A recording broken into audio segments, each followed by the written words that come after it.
Acabamos de explorar el libro de Mateo, capítulo 16, cuando Jesús revela cuando el apóstol Pedro le dice a Jesús que Él es el Cristo, el Mesías que estaban esperando. Jesús pregunta: ¿quiénes dicen los hombres que soy yo?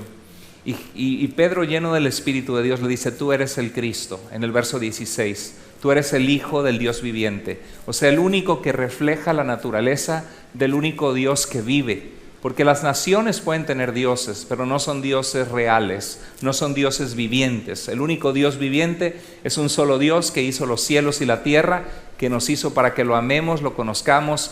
Y ante esa revelación Jesús les dice: yo te digo que tú eres Pedro, y sobre esta roca edificaré mi iglesia, y las puertas del Hades, de la muerte, no prevalecerán contra la iglesia.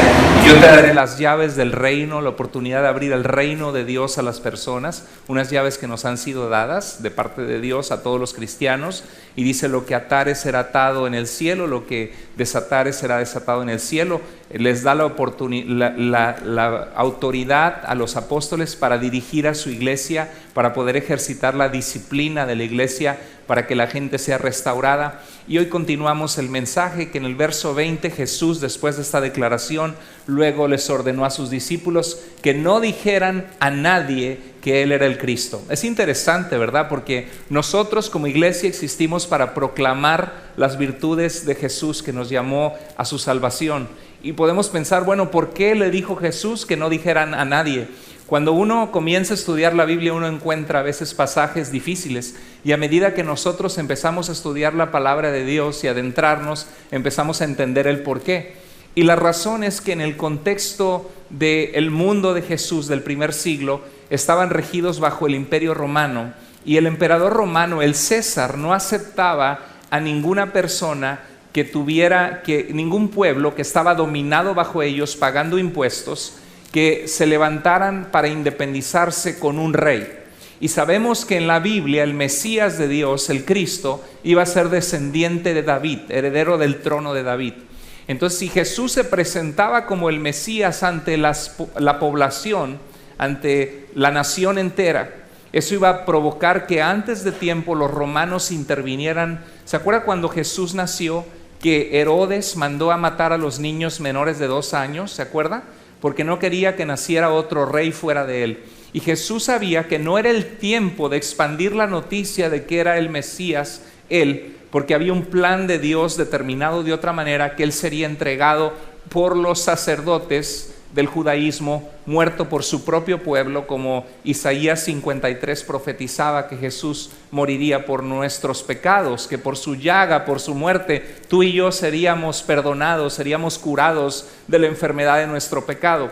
Bueno, qué interesante que después de este pasaje Jesús dice en el verso 21 que desde entonces, desde ese momento, después de haberles dicho, después de haber llevado a la cúspide de su ministerio, donde sus discípulos entendieron que Jesús era el Mesías, el Hijo del Dios vivo, el que reflejaba su naturaleza verdadera, después de que Jesús habló de su poder, que las puertas de la muerte no prevalecerían contra su iglesia, después de esto les viene una noticia que les cae, decimos en México, como un balde de agua fría.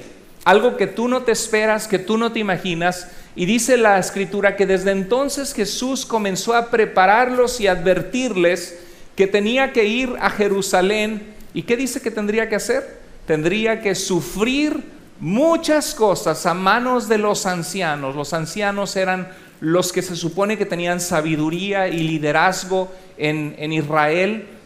El Sanedrín, el cuerpo gobernante, la Suprema Corte de Justicia, los líderes espirituales del pueblo y políticos, tendría que sufrir a manos de ellos, de los jefes de los sacerdotes, el sumo sacerdote, y dice que de los maestros de la ley, los expertos en la ley, y que era necesario que lo mataran y que al tercer día resucitara. ¿Qué hubieras hecho tú en esos momentos si hubiéramos estado con Jesús en ese primer siglo, que después de ver su poder, su autoridad, que los cojos vuelven a caminar, los paralíticos vuelven a caminar, los ciegos vuelven a ver, los que no podían hablar, mudos, hablan, y ves su amor, su compasión, su poder, y de repente te dice: ¿sabes qué? Es necesario que yo sea asesinado y que sufra vergüenza y que me abofeteen. Voy a sufrir, voy a pasar por un momento muy difícil de mi vida. Tú te rascarías la cabeza y dirías, ¿pero por qué? ¿Por qué si tú eres el Mesías? Si tú eres el Hijo del Dios vivo, el que refleja su naturaleza, ¿por qué es necesario que pases por esto? Era algo que es difícil para ellos entender en ese momento. Y pienso que cuando vemos, por ejemplo, una rosa, viene a mí esa ilustración, la rosa es una flor preciosa que Dios hizo en la creación, y tú ves una rosa y dices, qué bonito, cómo está hecho, como terciopelo el pétalo, cómo está acomodado de una forma hermosa, cómo el verde envuelve esa rosa de donde sale el bulbo de la rosa, y dicen, qué hermosa es una rosa. Y a veces la vida cristiana también tiene cosas preciosas. El ministerio de Jesús tenía cosas hermosísimas, sus milagros, su poder, su sabiduría. Había llegado a la cúspide de saber que Él era el Mesías. Pero a veces nos olvidamos que esa rosa tiene un tallo y que ese tallo y esa planta es una planta que también tiene espinas.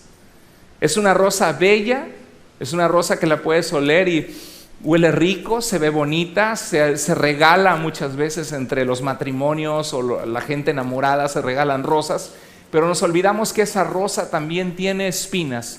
Y las espinas, si no tienes cuidado en cómo agarras esa rosa, te vas a lastimar. ¿Alguna vez te has picado con una rosa?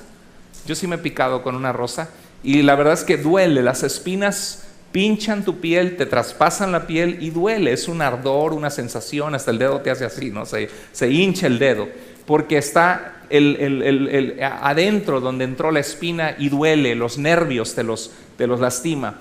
Y hay una sensación de dolor. Y yo pienso que la vida es así también. La vida tiene cosas muy bellas, ¿verdad? Como una rosa, pero también tiene momentos difíciles de dolor. Y la vida cristiana también. Cristo dijo, yo he venido para que tengan vida y la tengan en excelente, en abundancia. Jesús vino a darnos vida, a darnos perdón de pecados, pero la vida cristiana no es exenta de pruebas y de situaciones difíciles. Y creo que es muy importante ver el ejemplo mismo de Jesús, porque a veces podemos pasar por un momento difícil de pruebas y pensar que a Dios no le importamos, o que Dios está desconectado de nosotros, o que para Dios es muy fácil estar sentado en su trono viendo nuestro dolor y no se compadece de nosotros. Pero nada mejor que el ejemplo de Jesús para mostrarnos que Dios es un Dios compasivo y que entiende nuestro dolor. El libro de Hebreos dice que Él entiende lo que es sufrir, porque Él lo sufrió en carne propia, el rechazo, la traición, las burlas, los escupitajos, las bofetadas, las espinas en su sien, sus golpes, los azotes que le dieron, donde sacaban pedazos de su carne cada vez que azotaba, el haber muerto en una cruz de una forma tan vergonzosa ante los ojos del mundo. Y vamos a hablar precisamente, después de esto, vamos a hablar precisamente de por qué es que Dios permite este tipo de situaciones o pruebas en nuestra vida. Cuando eso sucedió, Pedro lo llevó aparte en el verso 22 al 23 y comenzó a reprenderlo. Reprenderlo significa a llamarle la atención, a regañarle, a decirle, ¿cómo, Jesús, vas a hacer esto? Le dijo, de ninguna manera, Señor, esto no te sucederá a ti jamás. Jesús se volvió y le dijo a Pedro, aléjate de mí, Satanás, me eres tropiezo, porque no estás pensando en las cosas de Dios, sino en las cosas de los hombres. Tremenda manera que Jesús le respondió a Pedro, ¿verdad? Porque Pedro estaba pensando en que no era justo, no era posible que Jesús, teniendo todo el poder, fuera a la muerte y fuera avergonzado y que eso le sucediera. Pero Jesús sabía, ¿se acuerda cuando Jesús fue a la muerte? Y antes de ser apresado, estaba en el jardín de Getsemaní, sudando, ansiedad, gotas de sangre. Y en medio de eso dice el Evangelio de Juan, que dijo, Padre, ¿qué diré? ¿Sálvame de esta hora? ¿Te pediré que tú me salves de esta hora? Dice, no, Padre, para esto he venido. Hágase tu voluntad, no, glorifica tu nombre. En medio de la situación tan difícil que Jesús estaba pasando, Jesús sabía. Mire lo que dice Santiago 1, 2 al 4. Hermanos míos, ustedes deben tenerse por muy dichosos cuando se vean sometidos a pruebas de toda clase, pues ya saben que cuando su fe es puesta a prueba, ustedes aprenden a soportar con fortaleza el sufrimiento. Es como un músculo. Cuando vamos al gimnasio por primera vez y haces ejercicio, ¿qué sucede en la tarde o el día siguiente? Que no puedes ni subir las escaleras porque te duelen los músculos, porque eran músculos que no estaban ejercitados. Pero al empezar a ejercitarlos se empiezan a doler, ¿verdad? Suelta el cuerpo algo que se llama ácido láctico, que duele porque los músculos no estaban acostumbrados a ese esfuerzo físico. Pero ¿qué sucede? Que si sobrepasas ese dolor y sigues yendo al gimnasio, ese músculo se empieza a fortalecer y se hace fuerte. Y te das cuenta que aguantas más que antes, que puedes cargar más peso. Y los músculos con la resistencia y la tensión se hacen fuertes. Y nuestra vida también, cuando pasamos por situaciones difíciles, aprendemos madurez, aprendemos que la vida no se trata de nosotros, aprendemos que hay dolor y sufrimiento en la vida y que no somos los únicos que sufrimos y nos dolemos. Hay gente que está sufriendo peores cosas que nosotros. Y la realidad es de que cuando sufrimos se nos da una dosis para que entendamos un poquito de empatía, de qué es lo que otros están pasando, que a veces ni nos imaginamos. Los sufrimientos nos perfeccionan, nos llevan a la madurez, a ser maduros. ¿Qué pasa con un niño cuando agarra un dulce y no es hora de comer dulce sino de la comida? Y tú le dices, dame ese dulce porque vas a comer tus verduras, tu arroz, tu pollito. Se lo quitas y ¿qué hace el niño? Generalmente cuando es chico, llora, ¿verdad? Llora, hace berrinche, dice no es justo, grita a los cuatro vientos que quiere su dulce. Y cuando nosotros somos inmaduros, también cualquier cosa es fácil que nos tumbe, porque no hemos entendido que la vida no se trata de nosotros, que la vida no solamente es una rosa bella, sino que tiene espinas también, y que hay que manejarla con cuidado, y hay que evitar las espinas, y hay que tener sabiduría para manejar y vivir la vida. Bueno, la Biblia dice que procuremos que esa fortaleza que las pruebas nos dan, nos lleven ¿a qué? A la madurez, a la perfección, a la madurez plena, sin que les falte nada. Este versículo es muy difícil, porque yo no siento dicha o gozo cuando paso por pruebas, yo no sé tú. Pero Santiago está diciendo de que debemos aprender a ver las cosas de otro color, ver las cosas con otros lentes. Empezar a ver, Señor, ¿qué me quieres enseñar a través de esta situación? Señor, ¿qué áreas en mi vida puedo mejorar para ser más dependiente de ti? Primero que nada, hay situaciones difíciles de nuestra vida que nos traen pruebas a nuestra fe, que nos traen dolor. Segundo lugar, nuestro propio pecado y nuestra propia negligencia, malas decisiones, malas actitudes, mal comportamiento nos traen problemas. Imagínate que yo descuido a mi esposa o a mi esposo, le respondo mal, no la trato bien, no lo trato bien, no tengo compasión o amor de sentarme a entender por qué piensa de esa manera y empiezo a hablarle mal y mal y mal. Y ella o él me empieza a hablar mal a mí también, porque todo lo que el hombre siembra, eso también cosecha. Y empezamos al rato a estar en un remolino de problemas en la casa. Ya no quieres llegar a tu casa porque sabes que ahí va a estar la mujer como cuchillito de palo, dicen, ¿no? Va a estar dale y dale, dale, dale. Y empieza a haber problemas porque nosotros hemos sido negligentes y no hemos cuidado el matrimonio. Y luego decimos, Señor, ¿por qué me das esta prueba? Y tú mismo te metiste en ese problema. No es una prueba que Dios te puso, que Dios tuvo la intención de ponerte en tu vida. Hay gente que es irresponsable en su trabajo, que llega tarde, que hace el factor mínimo posible, que le responde mal al jefe y luego se ven problemas en su trabajo, le van a quitar el trabajo y decimos, Señor, ¿por qué me pones esta prueba? ¿Verdad? Hay ocasiones que hay gente que actúa, no cosas pecaminosas, pero cosas negligentes. No ahorran cuando deben ahorrar, gastan de más dinero en cosas secundarias que no deberían haber gastado. Tienen a lo mejor una televisión de 32 pulgadas que se ve bien. Dicen, pero queremos una de 55 para el mundial o una de 75. Nos vamos a meter en la tarjeta de crédito.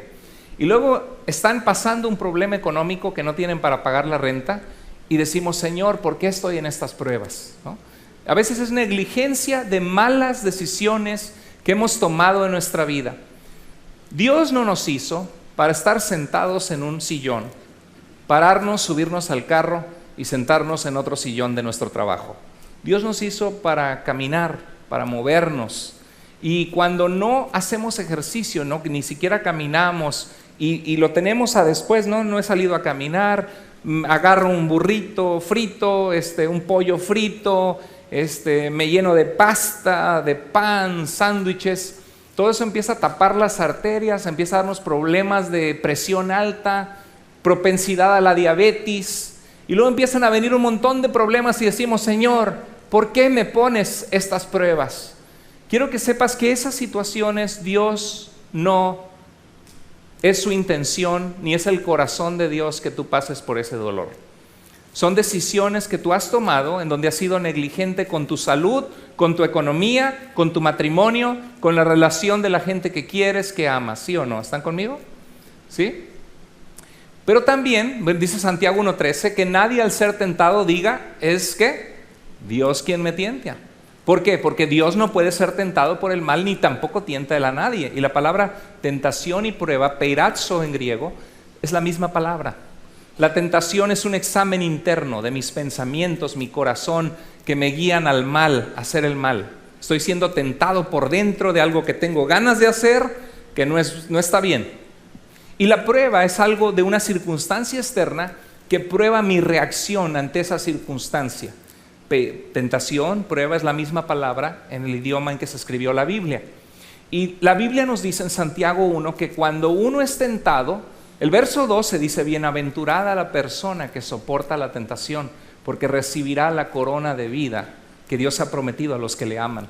La Biblia dice que si soportamos las pruebas, hay algo bueno para nosotros en Cristo, porque hemos sido firmes, porque no hemos abandonado la fe, porque no hemos tomado decisiones contrarias a la voluntad de Dios. Siempre va a haber bendición en obedecer a Dios. Y desobedecer a Dios siempre va a traer consecuencias que destruyen nuestras vidas. Porque el pecado, la paga del pecado es muerte.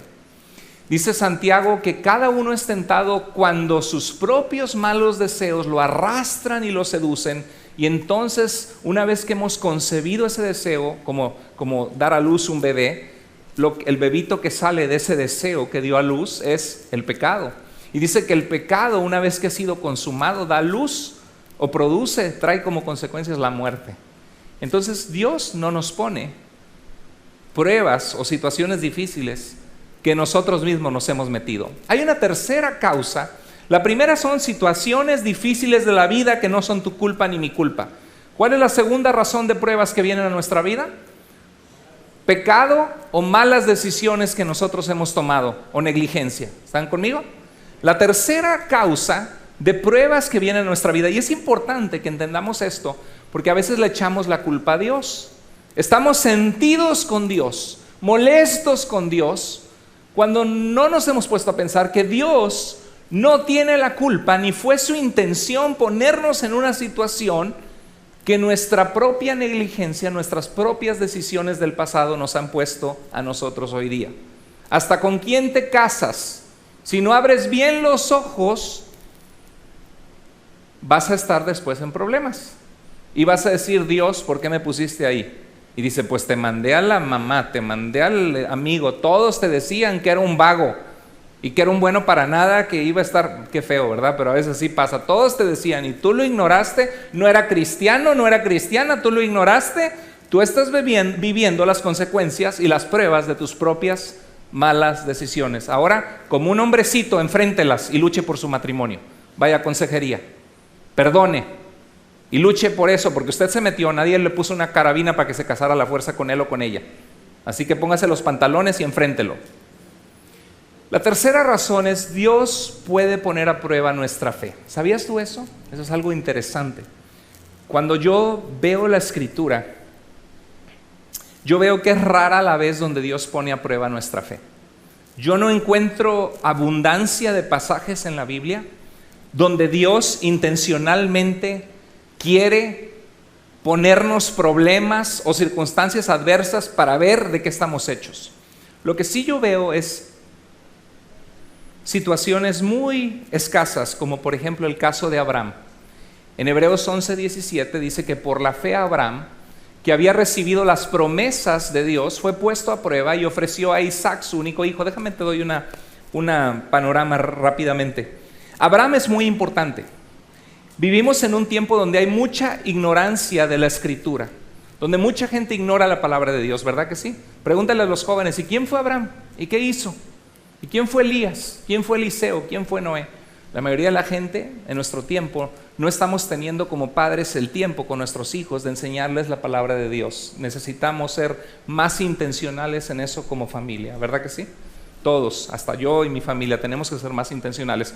La Biblia es la historia de ese hombre Abraham, que fue llamado el amigo de Dios, que Abraham, Dios le prometió por su obediencia, le dijo, deja tu familia y yo te voy a bendecir y de ti haré una gran nación. Su esposa Sara era estéril, no podía tener hijos. Y de repente Dios le dice, te haré de ti una gran nación. Es como, Dios, ¿de dónde? ¿No?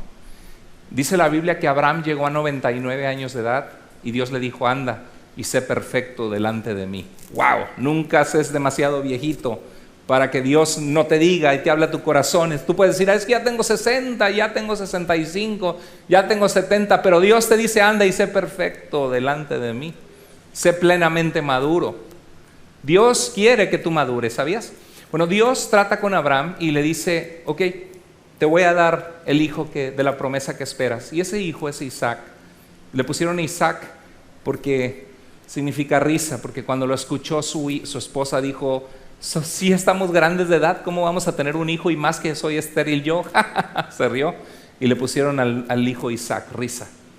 Y de repente Dios le pide a Abraham que entregue a su hijo en sacrificio, porque eso hacían las religiones del tiempo de Abraham alrededor. Porque mucha gente dice, ¿cómo Dios pide una barbarie de esas? Sacrificar un ser humano, un hijo.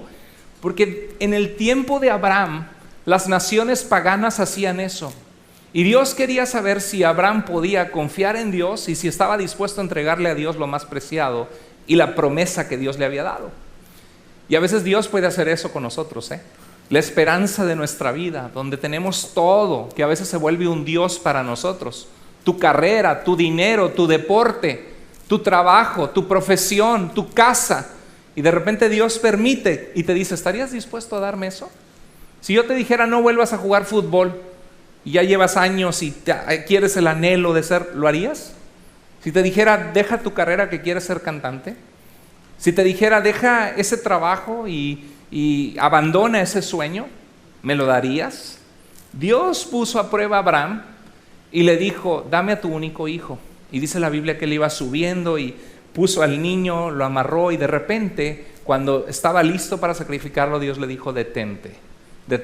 Ahora veo que no me has detenido a entregarme a Isaac, tu único hijo.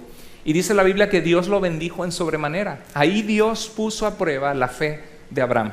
Y es un caso escaso en la Biblia, porque en la Biblia no vemos que Dios anda buscando ponerte situaciones que te quiere amolar o que te quiere poner en una situación incómoda. Hay otro pasaje en Deuteronomio 8:2. Este pasaje de Deuteronomio me acuerdo que lo leí cuando estaba en la Ciudad de México y me impactó. A ver si te impacta a ti también. Dios le dice al pueblo, te acordarás de todo el camino por donde te ha traído Jehová tu Dios estos 40 años en el desierto. ¿Y qué dice Dios? Para afligirte.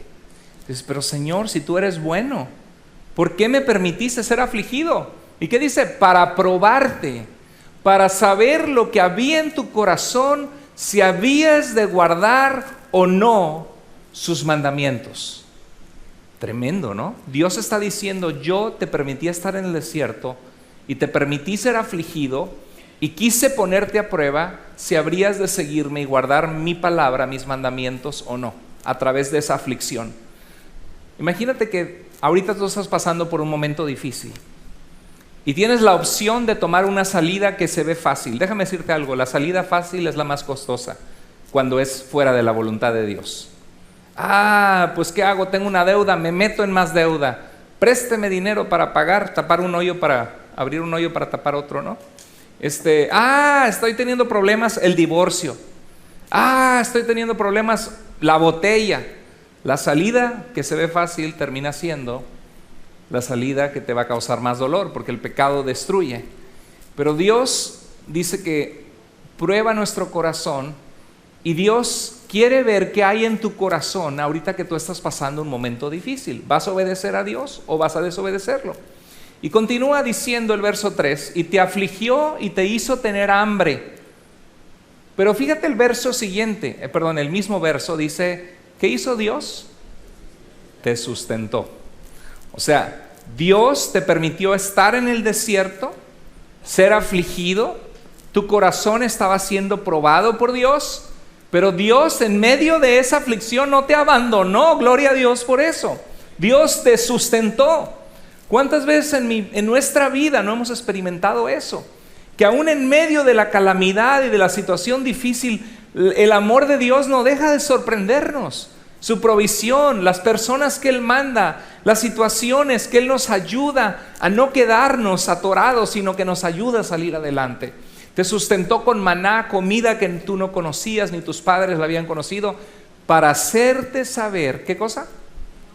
Que no solo de pan vivirá el hombre, sino de todo lo que sale de la boca de Dios vivirá el hombre. Hay alguien que dice, no te darás cuenta que Cristo es tu todo hasta que Cristo es lo único que tengas. Que no tengamos que llegar ahí, ¿verdad? Porque duele. Pero muchas veces cuando perdemos a la persona que era nuestro Dios, nuestro todo, cuando perdemos el dinero en el que nos apoyábamos, el trabajo en el que nos apoyábamos, ahí nos damos cuenta que no solo de eso vivimos, sino que la palabra de Dios, la relación que tenemos con Dios puede sustentar nuestro corazón, y en sus manos podemos estar seguros, porque al final Él es el autor de la vida. Sin Él no existiría Juancha ni Pancho, sin Él no existiría bienes hermosos que tenemos en esta vida. Sin Dios no habría nada. Sería peor que si este cuarto estuviera en plena oscuridad y no pudiéramos ver nada, ni una luz. Sencillamente no habría nada, porque Él es el autor de todo lo que existe.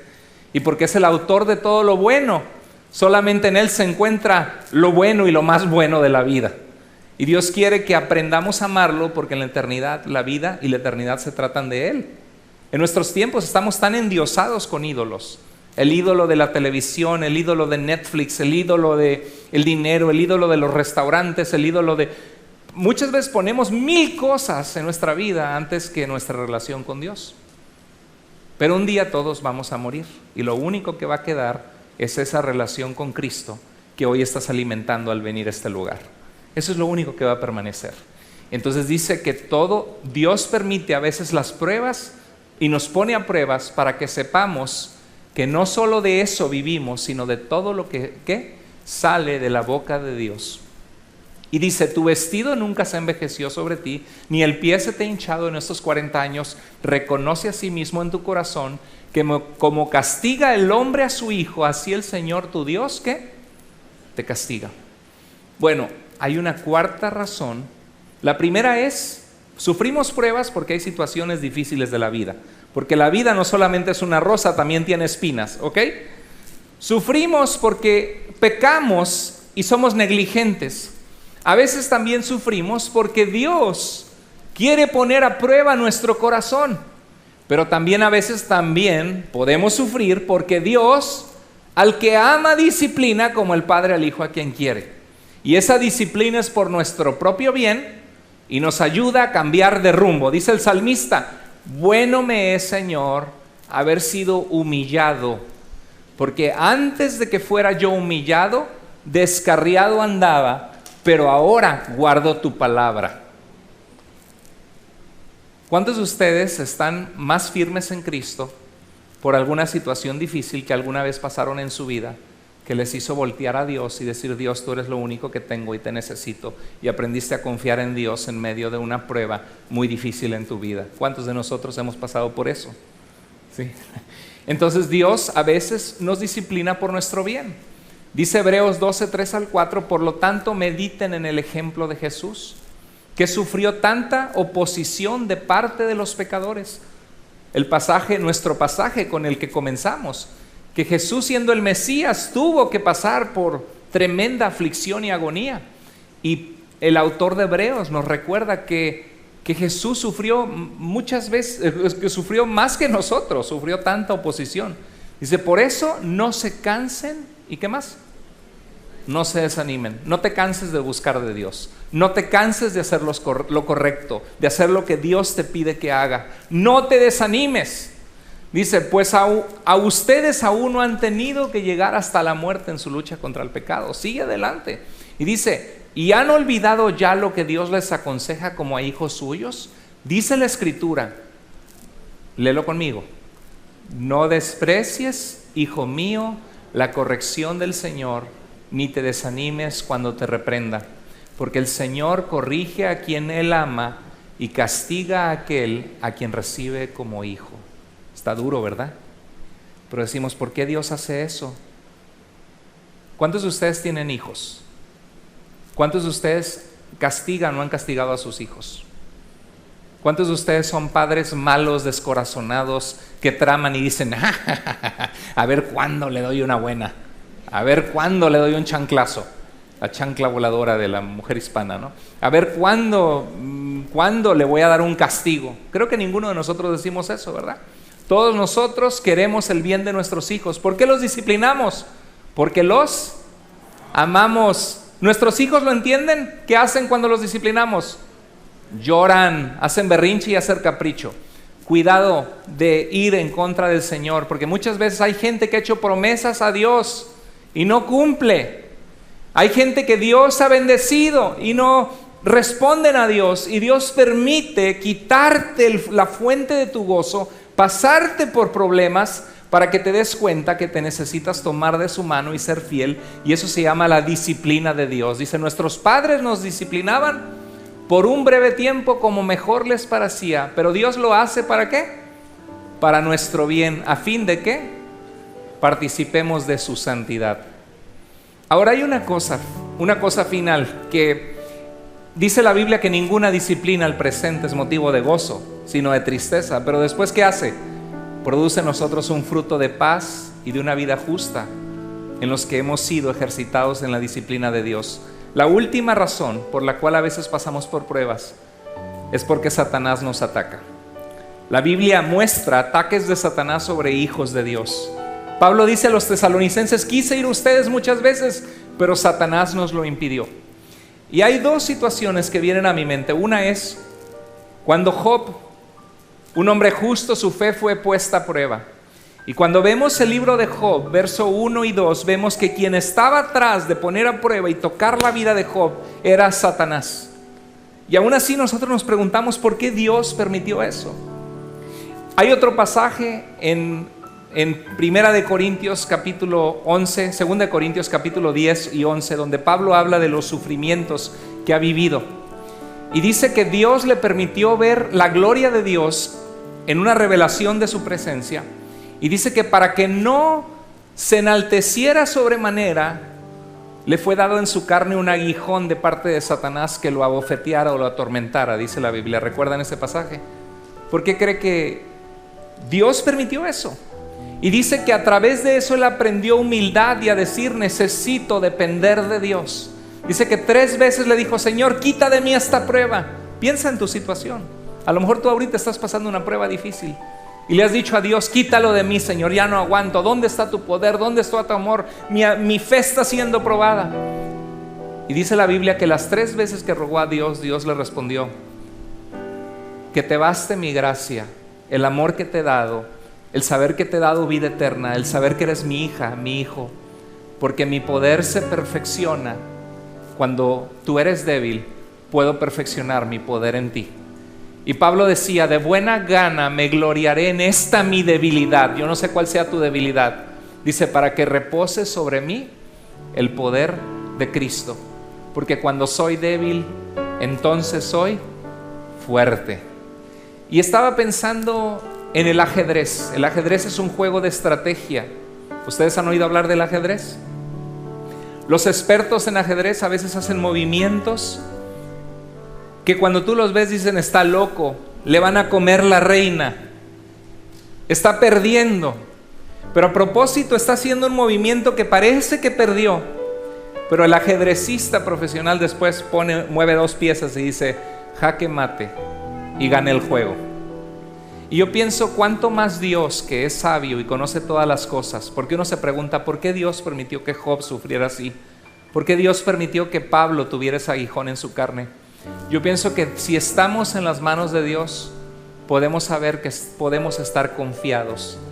Hay una promesa de Dios en Romanos 8:28 que dice que los que aman a Dios, todas las cosas les ayudan a bien. Y la pregunta es, ¿amas tú a Dios? Porque yo puedo pensar en la vida de José en Génesis 37 al 50. Fue vendido por sus hermanos, su padre lloró su muerte, fue puesto en una cárcel injustamente 3 años por despreciar dormir con la mujer de su jefe.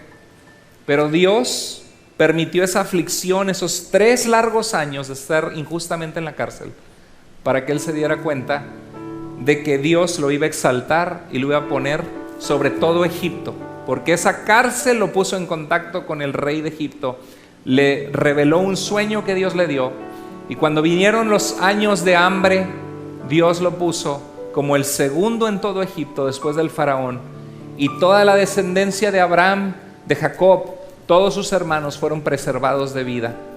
Y dice Génesis 49 que cuando vio a sus hermanos lloró, y ellos tenían miedo porque pensaron que se iba a vengar. Y dijo, ustedes pensaron mal contra mí, pero Dios lo volteó para bien, para preservar a todo este pueblo el día de hoy. Entonces yo quiero que sepas que a veces tu fe y mi fe van a ser probadas. A veces porque estamos en un mundo injusto, en un mundo de pecado que Dios no tiene la culpa. A veces por tu propio pecado y mi pecado y negligencia vamos a ser probados. A veces porque Dios quiere probar tu fe y mi fe. Por eso es importante tener una relación fuerte con Él y decirle, Señor, no necesitas probarme aquí a la buena, aquí estoy, Señor. A veces porque Dios nos disciplina, y te disciplina porque te ama y te va a tocar la llaga donde duele, porque estás alejado de Él o porque has hecho algo indebido. Y a veces porque Satanás nos ataca como hijos de Dios. Pero hay una cosa certera: sabemos que a los que aman a Dios, todas las cosas ayudan a bien. Y 1 Pedro 1:7 al 8 dice que nos gozamos con gozo inexpresable, inefable, en la salvación que tenemos en Cristo, aunque por un poco de tiempo tengamos que ser afligidos por diversas pruebas, para que sometida a prueba nuestra fe, mucho más preciosa que el oro, que aunque el oro perece, dice que sea hallada en honra, en gloria y en honor cuando sea manifestado Jesucristo. La pregunta es, ¿cómo estamos? ¿Qué te está enseñando Dios a través de las pruebas? ¿Qué puedes aprender de la situación que estás pasando? ¿Es Cristo tu todo? Puedes decir, Señor, sé mi fortaleza en mi debilidad.